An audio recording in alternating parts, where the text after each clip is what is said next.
Bonjour et bienvenue, je m'appelle Faisal Afidi, formateur et coach en développement personnel et fondateur de Learning Coach. Dans cette vidéo, je vais vous parler de notre modèle de coaching, le coaching générateur d'alternatives, le modèle que nous avons adopté à Learning Coach et sur lequel nous nous basons pour pouvoir effectuer nos séances de coaching depuis maintenant plusieurs années. Et puis, c'est également le modèle que nous utilisons dans nos formations de coach de vie et coach spécialisé. Si vous voulez en savoir plus sur nos formations de coach de vie et coach spécialisé, vous pouvez donc consulter les liens en bas de cette vidéo. C'est quoi ce coaching alternatif ou générateur d'alternatives? Vous allez découvrir tout de suite.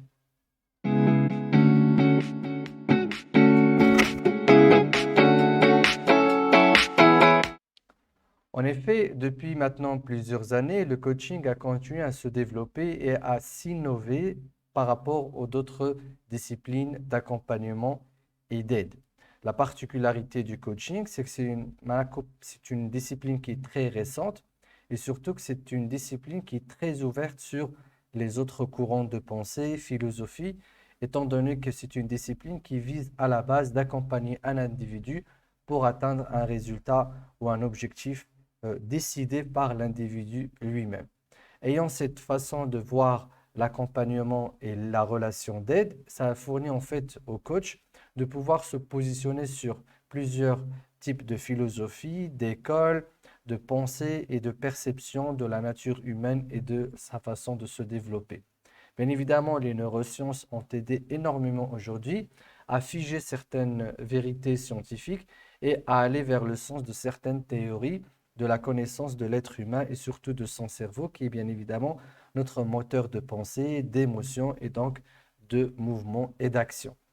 Aujourd'hui, je vais vous parler de notre modèle de coaching que nous avons nommé à Learning Coach, le coaching générateur d'alternatives. En fait, c'est le modèle sur lequel nous nous basons pour aider toutes les personnes qui nous consultent au cabinet Learning Coach et sur lequel nous formons nos coachés, nos futurs coachs, pardon, donc nos coachés qui deviennent nos futurs coachs de vie et coachs spécialisés. Alors, comment est articulé ce modèle? Comment il génère en fait les alternatives? Je vais vous donner un descriptif de manière générale de ce modèle de coaching. Alors, comme je l'ai dit, en fait, c'est un coaching donc de type ou qui a une mission principale qui est en fait de générer, donc générateur d'alternatives. Alors, je ne vais pas expliquer ici euh, pourquoi on parle d'alternative, plutôt, oui, d'alternative.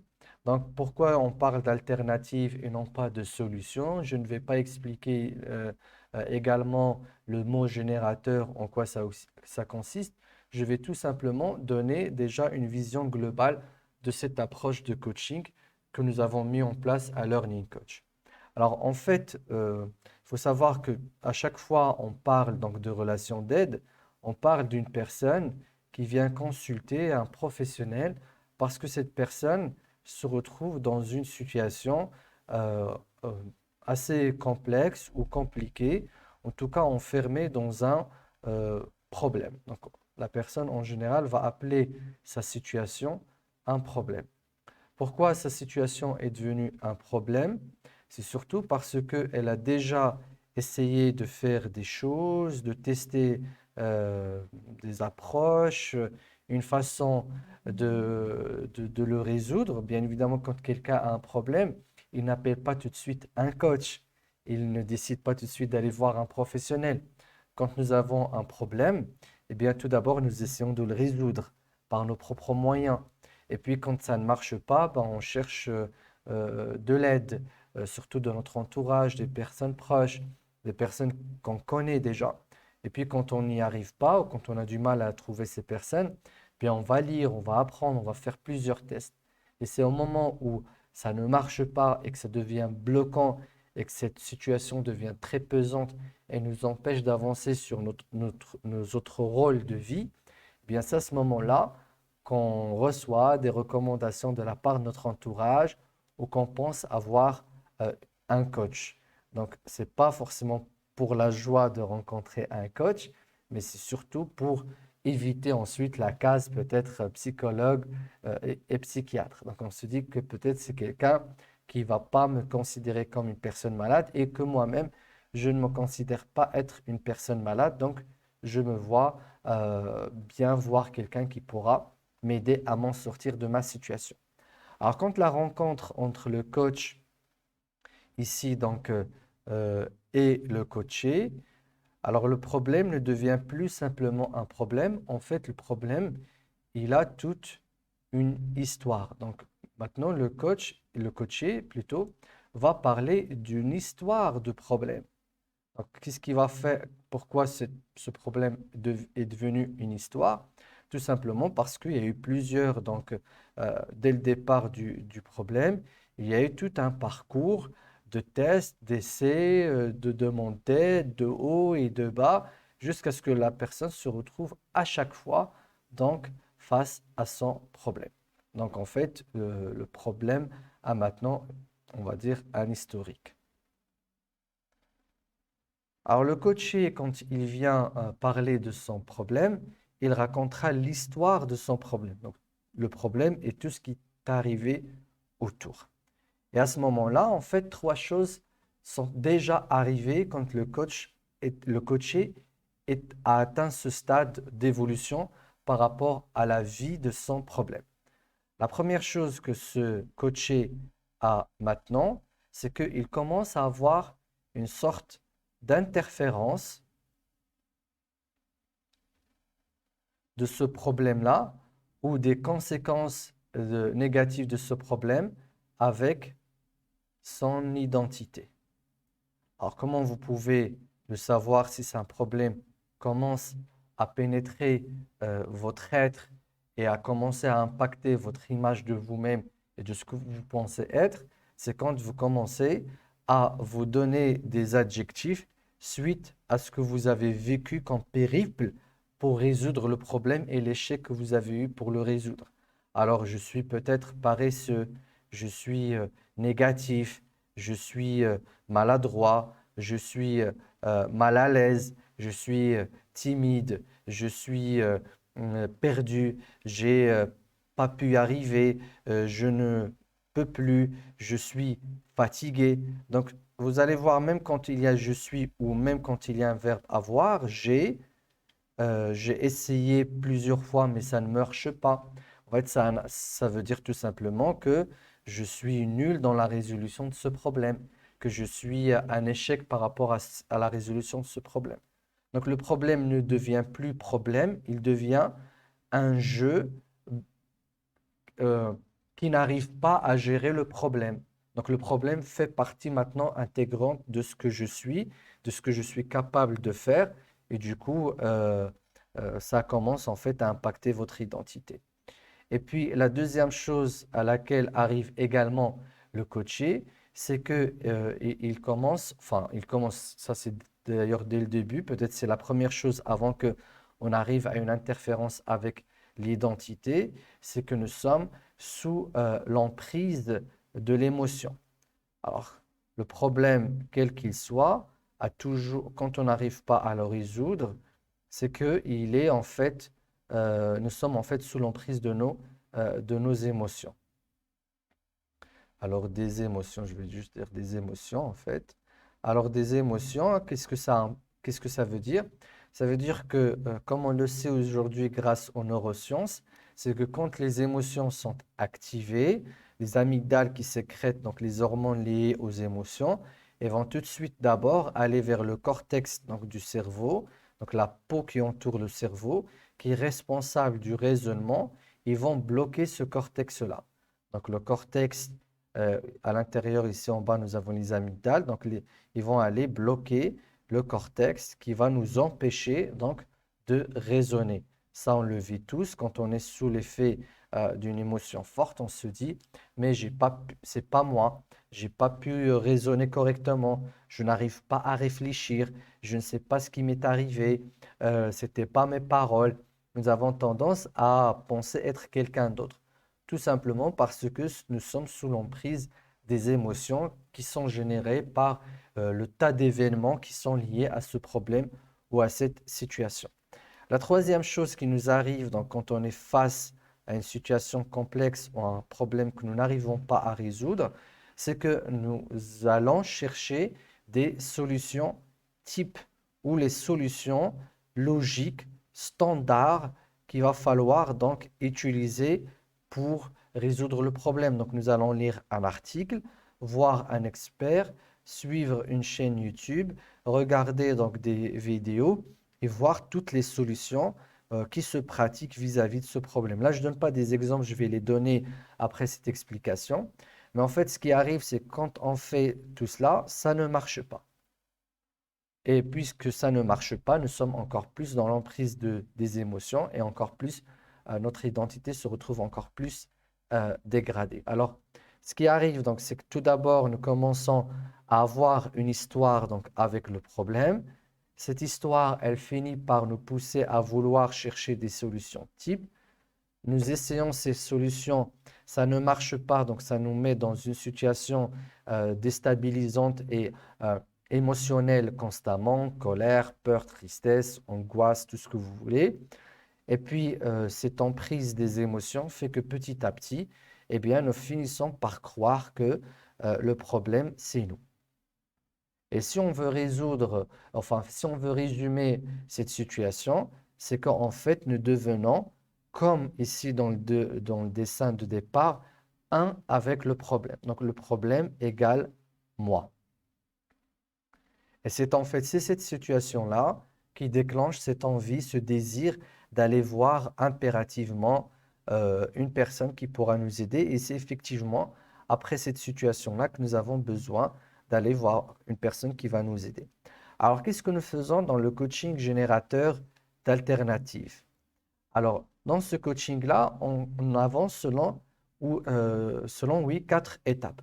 Alors, on commence par la première, qui est en fait la dernière étape à laquelle est arrivé le coaching. C'est que tout d'abord, nous commençons par dissocier la personne de son objectif, de son problème.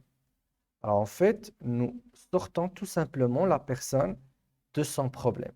Et ça, on y arrive très, très vite. Ça veut dire on y arrive dès les premiers instants du coaching. Comment on s'y prend? Tout simplement, on est dans la personne à verbaliser son problème ou à transformer son problème sous forme d'un objectif à atteindre. Donc, quand nous faisons ce travail-là, en fait, ce qui arrive, c'est un processus assez magique. Eh bien, la personne, elle a un objectif et cet objectif, il est souvent différent du problème. Alors, comme le problème est différent de l'objectif, et c'est assez magique,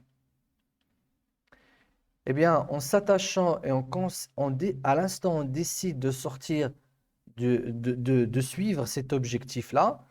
Et comme le cerveau fonctionne selon une loi de concentration, les lois de la concentration, c'est-à-dire tout sur quoi on se concentre domine notre esprit, notre histoire, notre façon de percevoir, notre façon de réfléchir, eh bien, quand on se concentre sur l'objectif à l'instant T, ça veut dire que ça ne dure pas des séances, hein, c'est en quelques minutes l'instant où le coach, à travers bien sûr une méthode de questionnement assez simple, transforme surtout une méthode d'écoute, parce qu'ici c'est plus l'écoute active que nous utilisons dans ce processus.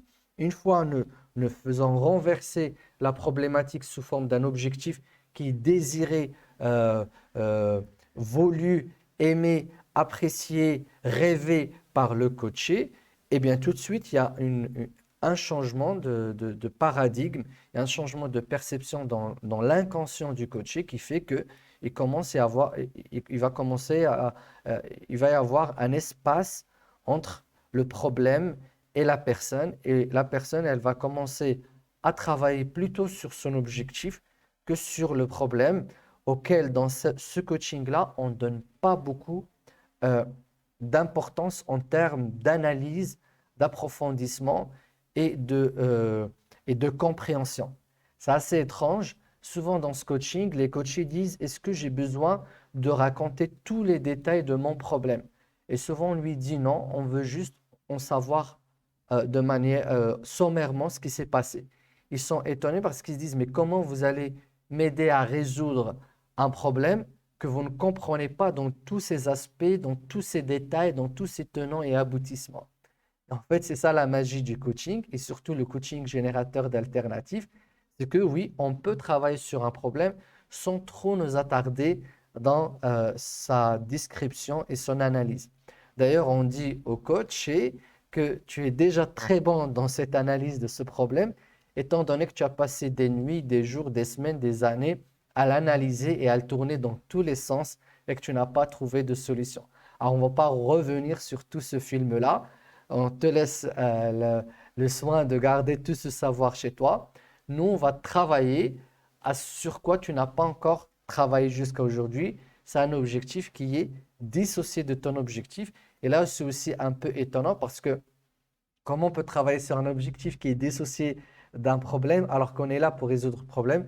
C'est toute la magie de ce coaching générateur d'alternatives. Il y a bien sûr euh, euh, un lien thématique entre l'objectif et le problème, mais il n'y a pas un lien forcément de cause à effet ou de conséquence où le problème en tout cas ne peut pas à chaque fois ou n'est pas là à chaque fois pour générer l'objectif. Tout dépend de la situation et de la nature du problème et de la personne. Donc, une fois nous opérons donc cette externalisation, cette dissociation entre le problème et la personne à travers la fixation d'un objectif, vient la deuxième étape qui en fait elle aussi aide à sortir de l'emprise des émotions. Et en fait, c'est une étape que nous entamons après avoir fixé l'objectif, c'est l'étape de ce qu'on appelle l'exploration et prise de conscience.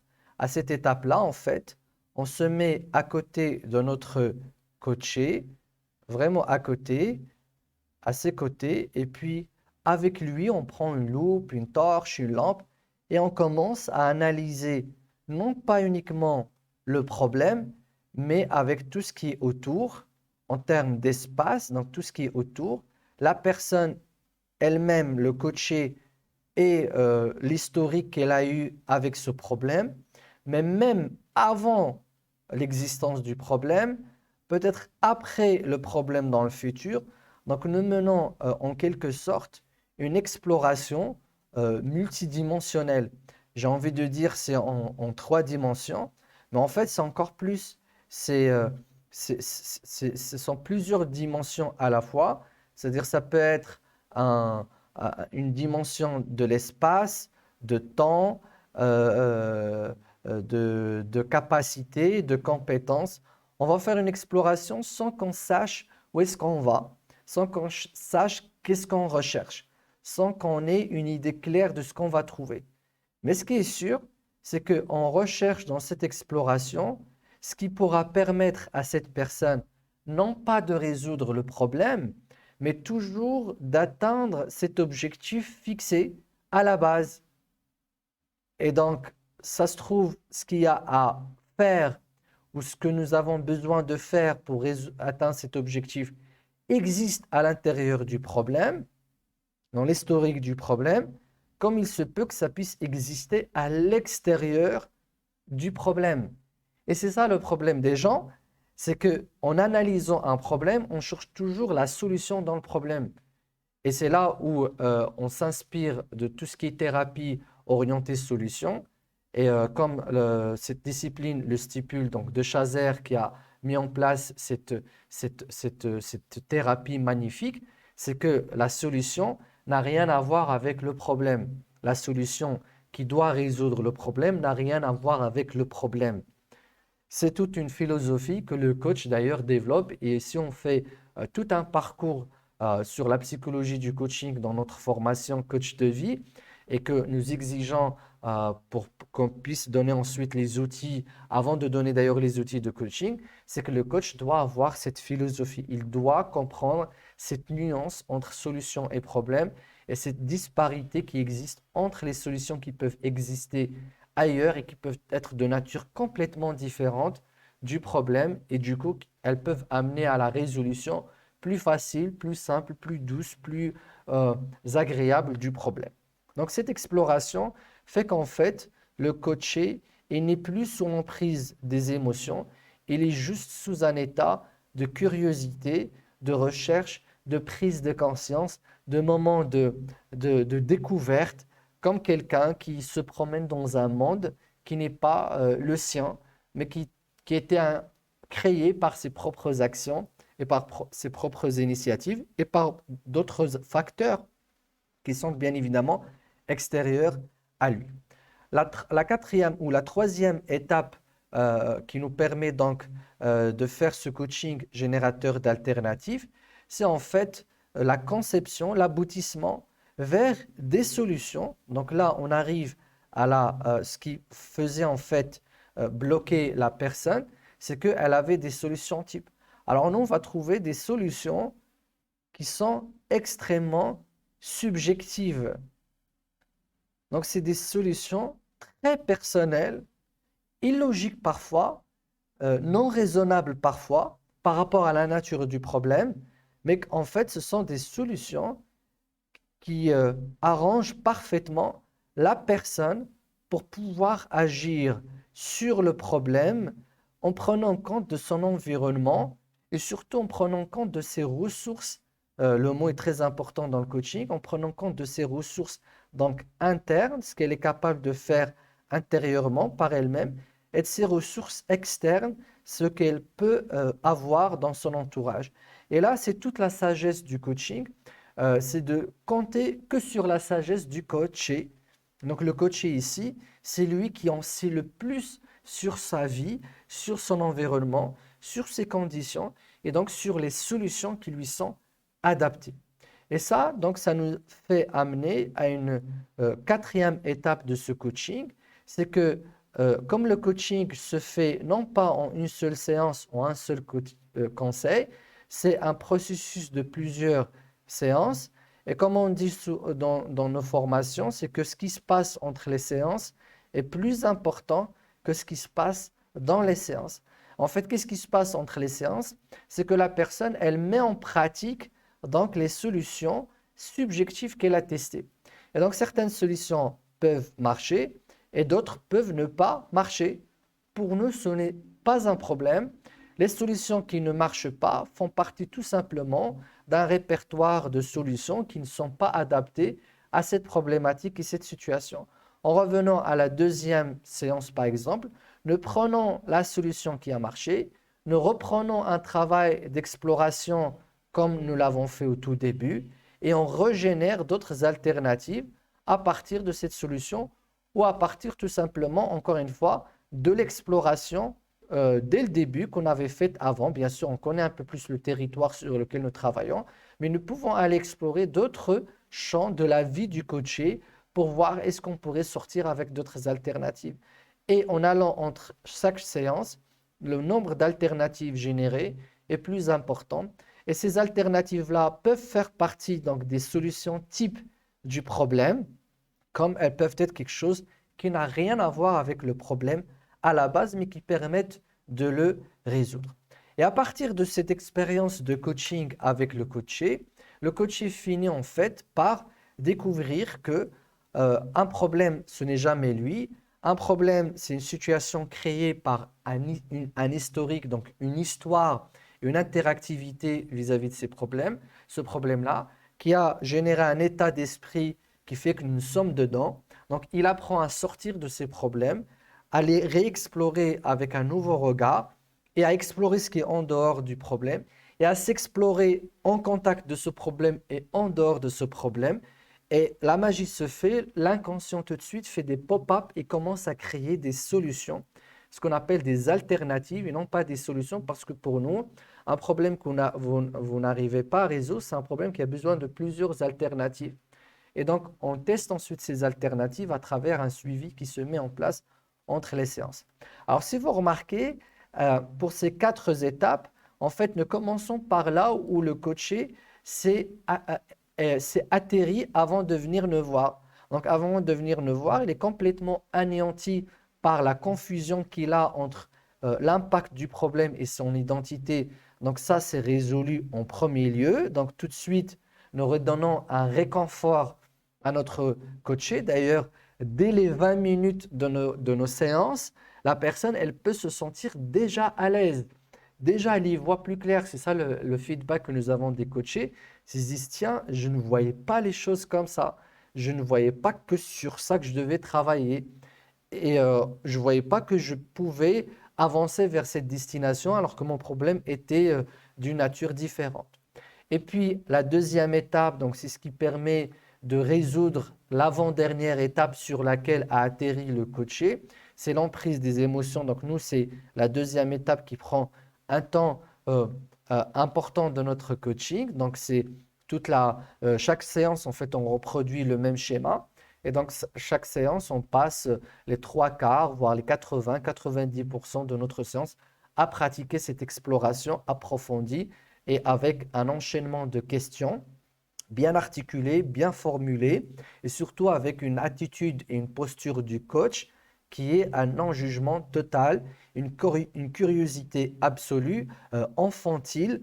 Et comme si en fait le coach rencontre ce coaché-là la première fois de sa vie, la vie du coach sur cette planète Terre. Comme si en fait on vient d'une autre planète et on ne sait rien de ce qui se passe dans cette vie-là. Et du coup, on a une exploration magnifique qui fait qu'on peut trouver des solutions dans les petits coins de la vie du coaché parce que le coaché passait souvent devant. Il ne les voyait pas. On peut trouver un outil, une astuce, une façon de faire, une attitude, une pensée, une personne, une ressource, quelle que soit cette ressource-là, quelque part dans le décor et le paysage du coaché. Et pour que le coach ne passe pas aussi devant des choses de manière habituelle et qu'il s'en aperçoit pas, il doit faire ce travail constant d'avoir cette attitude de non-jugement et une posture de neutralité. Et puis, donc, quand nous créons des solutions, nous n'avons aucun problème à ce qu'on puisse tomber sur de petites solutions. Donc ça, c'est l'équivalent de la deuxième étape sur laquelle travailler avant le coaché au tout début de son problème. Donc nous, ça va être vers la fin de notre coaching. Et donc là, en fait, le coach sait que il a appris, on apprend ça dans notre formation, que n'importe quel petit changement, mais vraiment le plus minime qui soit, peut provoquer un effet considérable dans la vie du coaché. Mais vraiment un effet considérable. Et nous ne sous-estimons pas ces solutions, surtout quand nous ressentons qu'ils émergent de l'inconscient, de la spontanéité de cette exploration, de ce moment de donc j'aurais pu faire ça, donc je pourrais faire ceci, donc peut-être je pourrais commencer par cela. Et ça, c'est agréable à voir et voir comment le coaché est convaincu de ce qu'il doit faire, étant donné que c'est sa propre solution. Et puis, ce que nous disons à nos coachés, c'est que l'échec peut être au rendez-vous et notre travail, c'est de trouver des alternatives de manière toujours créative. Et donc, c'est un coaching très, très créatif, ce que nous pratiquons. Et nous utilisons donc cette attitude infantile, cette curiosité euh, pour générer donc des astuces alternatives, des solutions alternatives. Mais encore une fois, ce n'est pas le coach qui produit tout ce travail, c'est le coaché parce qu'encore une fois, le coaché a une vie dynamique, la vie est en constant mouvement. Donc, en allant lui-même vivre ces jours, ces semaines entre les séances, il continue par lui-même de réexplorer son environnement. Et comme il adopte l'attitude que nous avons déjà adoptée en séance, il revient lui-même avec des alternatives, souvent qu'il a testé lui-même entre les séances en disant je suis désolé, mais en fait, on s'était mis d'accord sur tel point. Mais en fait, en sortant, en allant faire ceci, cela, j'ai découvert que ça serait bien que je fasse ceci, cela, et finalement, j'ai pu faire ainsi. Et là, tout simplement, on dit bravo, parce que l'essentiel, c'est pas, encore une fois, de s'attaquer à des solutions type par rapport aux problèmes et de se les imposer et no gain, no pain et tout simplement de souffrir pour pouvoir avancer. Mais l'objectif, c'est de trouver des alternatives, des moyens pour progresser vers l'objectif que nous voulons atteindre. Maintenant, je vais donner un exemple pour illustrer un peu toute cette démarche que je viens d'expliquer. Je vais essayer de donner un exemple un peu mi-problème professionnel, estudiantin, peut-être un peu personnel. Imaginons que vous avez besoin de rédiger un document. Pour un étudiant, ça peut être un devoir. Pour un professionnel, ça peut être un long email, ça peut être un rapport, ça peut être une demande administrative au niveau personnel, une plainte, des choses que peut-être vous n'avez jamais fait ou que euh, vous avez du mal à envisager le fait de rédiger un tel document. Vous avez essayé de plusieurs façons, vous n'arrêtez pas de reporter euh, cette tâche. La personne à qui vous devez donner ce document vous relance, vous êtes en retard, vous commencez à avoir des problèmes d'image professionnelle. Et donc, vous avez vu une vidéo sur comment rédiger les techniques de rédaction, ça n'a pas marché. Vous êtes énervé quand vous vous rappelez de ce devoir-là ou de ce travail-là, ça vous met encore plus en colère, vous êtes dégoûté de vous-même, de cette incapacité à faire un travail qui semble aussi simple. Et du coup, vous dites, bah, je ne suis pas du tout fait pour la rédaction, je ne suis pas fait pour ce genre de travail, je suis un procrastinateur, je n'arrête pas de reporter. Donc ça, c'est votre identité qui en a pris un coup. Et donc, quand on va recevoir une personne dans cette situation en coaching, la première chose qu'on va lui demander, donc elle va venir, elle va dire, j'ai besoin de rédiger ce document coûte que coûte. On va dire, OK, bon, c'est ça ce que tu as envie de faire, mais pourquoi tu as envie de le rédiger? C'est quoi l'objectif derrière? Bah, l'objectif, c'est de rendre un devoir ou de faire un rapport. Et donc, pourquoi tu veux rendre ce devoir? Parce qu'en fait, je dois réussir cette matière ou je dois obtenir un droit vis-à-vis d'une administration ou je dois réussir ou réussir ma matière. Eh bien, on va travailler, là je fais en très bref, hein, vous allez peut-être pas ressentir l'impact émotionnel. Mais ce qu'on fait, c'est qu'on va tout simplement, à cette étape-là, se fixer un objectif beaucoup plus important et de se rappeler pourquoi nous sommes là en train de faire cette chose-là. Donc le problème, en fait, c'est pas de rédiger et c'est ce qui nous angoisse le plus. Ce n'est pas le projet en lui-même et son non-achèvement, c'est les conséquences du non-achèvement de ce problème et ce que nous avons envie d'obtenir n'est pas ce document entre les mains, parce que si je vous le donne tout de suite, vous ne serez pas satisfait. Vous avez besoin de réussir. Ce qu'il y a derrière ce document-là, c'est de réussir votre matière, obtenir votre droit, répondre à un engagement professionnel. En se fixant cet objectif-là, on va ensuite venir voir comment ça se passe, qu'est-ce qui est demandé déjà, qu'est-ce qu'on veut de vous pour que vous puissiez toujours atteindre cet objectif-là. Alors, on trouvera par exemple que ce qu'on vous demande, c'est de donner quelques informations. Alors que la personne, c'est ce qui arrive souvent dans ce genre de projet, c'est engouffré dans beaucoup de détails. Ce qu'on vous demande peut-être, c'est de reproduire ce que vous avez appris dans le cours, alors que la personne a fait une bibliographie trop élargie. Ce qu'on vous demande peut-être, c'est tout simplement d'écrire de manière très simple et non pas avoir un style trop élaboré. L'administration a juste envie de savoir qui vous êtes, ce que vous voulez, et que si vous faites des fautes d'orthographe, ce n'est pas grave.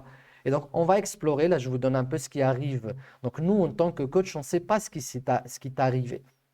Donc, en découvrant ce qui t'est arrivé dans ce problème-là, peut-être c'est déjà arrivé avant, et que peut-être vous avez tendance à être trop perfectionniste, ou tendance à fuir l'écriture, ou que vous avez un complexe vis-à-vis de la langue, ou on vous a reproché un écrit auparavant et ça vous fait peur. On ne va pas faire de la psychologie, mais on va chercher ce qui est arrivé et puis ce que vous avez déjà fait, les moments où vous avez pu le faire et vous avez pu le réussir et comment vous avez fait, des projets similaires, comment vous les avez dépassés.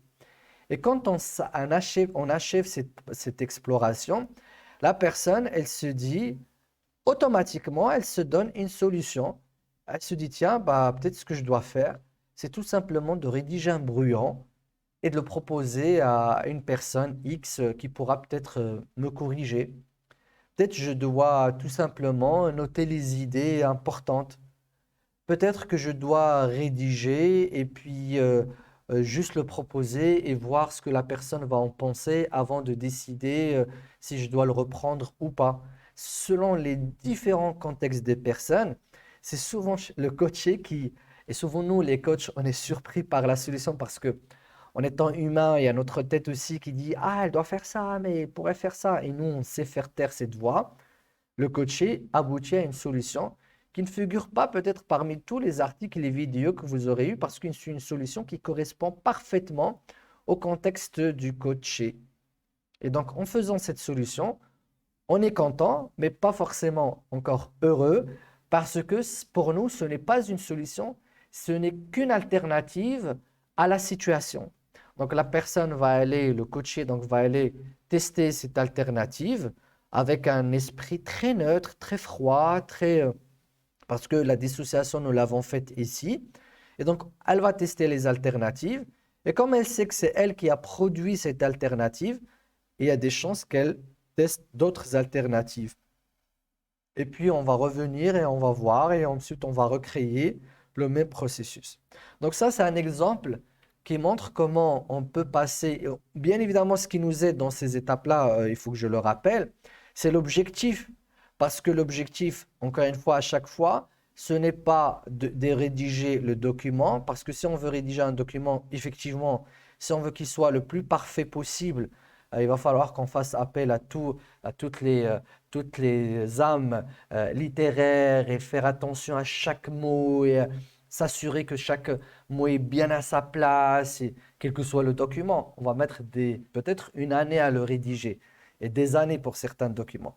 Mais nous, on rappelle toujours notre coaché de l'objectif qu'il s'est fixé au début, c'est de donner satisfaction à la personne qui va recevoir ce document-là. Et donc, selon si c'est une institution, un prof, une personne, c'est cette personne-là qui va être satisfaite de ce document qu'on doit toujours avoir en tête et qu'on doit toujours fixer comme objectif. Et c'est selon elle que ces alternatives-là seront produites. Si encore une fois, c'est une institution qui n'est pas exigeante, tant pis. Ah, mais c'est un mauvais document, il y a des fautes d'orthographe. Ben non, ce n'est pas un mauvais document, étant donné que l'administration ne prendra pas un stylo rouge et ne refusera pas votre document parce qu'il y a 3 ou 4 ou 5 fautes d'orthographe. Et c'est là où la personne apprend à générer des alternatives adéquates selon son objectif. Bien évidemment, si c'est un devoir scolaire, que le devoir scolaire il est de caractère scientifique et que les enseignants n'exigent pas un style, ben on va aller dans ce sens. Si c'est un devoir scolaire littéraire où les enseignants exigent un style et une qualité de la rédaction en termes d'orthographe, là on va voir une autre façon de travailler. Et donc, ce n'est pas le coach qui décide, il n'en sait rien. Il va aller dans tout ce parcours et on va le reproduire plusieurs fois en faisant confiance en les capacités, les ressources et le pouvoir de l'inconscient du coaché. Donc voilà le modèle de coaching sur lequel nous travaillons et que nous développons au fur et à mesure dans nos formations et qui donne des résultats toujours magnifiques, surprenants, magiques et qui permettent à nos coachés donc de sortir de cette expérience de vie qui est le coaching, pas avec un esprit de démotivation ou de dépendance ou de se dire ah là là, mais s'il n'était pas là, j'aurais pas pu m'en sortir, mais avec l'état d'esprit pour se dire ah, je m'en suis sorti quand même tout seul et que la prochaine fois, peut-être que je pourrais y arriver tout seul. Et c'est toute là notre gratification en tant que coach quand on voit que notre coaché a eu le sentiment de résoudre sa situation avec ses propres moyens, sa propre créativité et bien évidemment avec l'aide de la curiosité du coach. Voilà, donc j'espère que j'ai pu vous illustrer un petit peu le modèle sur lequel nous travaillons. Il y a des étudiants ou de futurs étudiants qui m'ont posé cette question sur ce modèle-là. C'est pour ça que j'ai voulu l'exposer. Comme ça, vous savez un peu notre cabinet Learning Coach sur quoi il travaille dans ses formations de coach de vie et en tant que et également dans nos formations de coach spécialisé et tous nos autres cursus de formation en coaching. Voilà, merci beaucoup. À très bientôt. Ciao, ciao.